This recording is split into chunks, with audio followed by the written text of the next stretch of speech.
você falar com Deus sobre os homens. Primeiro é necessário você ter intimidade com o seu Deus. Primeiro é necessário você conhecer o seu Deus, para que aí você levante e fale sobre ele. Irmão, eu não posso falar sobre a minha esposa se eu não a conhecesse. Após anos de intimidade, hoje eu tenho autonomia, segurança para falar referente a ela, porque existe uma intimidade entre nós. Da mesma maneira, é o cristão para com o Cristo. O cristão ele já somente está preparado para levantar e pregar a palavra quando ele conhece o seu Senhor.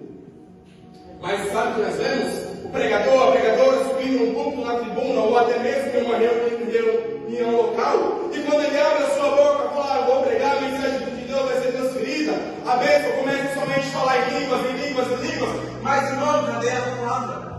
Mas irmã, cadê a palavra? Nós precisamos entender algo. O nosso culto ele deve ser espiritual, mas também racional. As línguas estranhas é uma comunicação entre o nosso espírito e Deus. Ou seja, quando nós estamos falando em línguas, nós estamos falando em Deus. É por isso que quando nós vamos aos Coríntios, no seu capítulo 14, Paulo organizando a igreja, e dentro da igreja estava tendo discórdia, irmão. Porque um estava se achando mais profeta do que o outro. Um estava achando que falava mais língua do que o outro. E agora Paulo vem repreendendo tudo, dizendo, ei, para com isso. Porque se for para falar aqui, falar mais língua, eu falo mais língua do que todos vós. Mas eu prefiro falar 5 palavras com o meu entendimento do que 10.000 palavras em língua estranha. Sabe por quê? Você não está pregando para língua, você está pregando para homens. Fala com o entendimento. Para com essa desculpa de não conhecer a Bíblia, não conhecer a Deus e falar, Deus está me falando usando em línguas, ativando em línguas, amém, irmão? Interprete.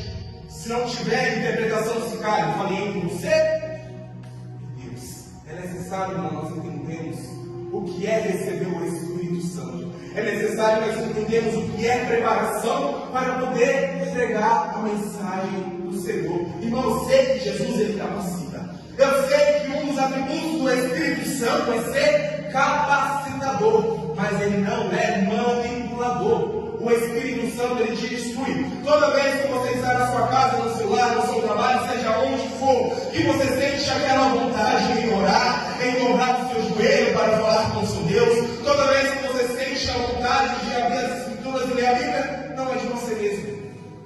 É o Espírito Santo te convidando ao propósito maior que Deus tem na sua vida. Porque Ele sabe, não, Deus te chamou com um grande propósito, mas você não pode ser limitado e ficar somente sentado. Levante e vai atrás do propósito. Dobre os seus joelhos para falar com Deus. Abra as Escrituras para conhecer sobre o seu Deus. Pede discernimento ao Espírito Santo e Ele vai te conceder.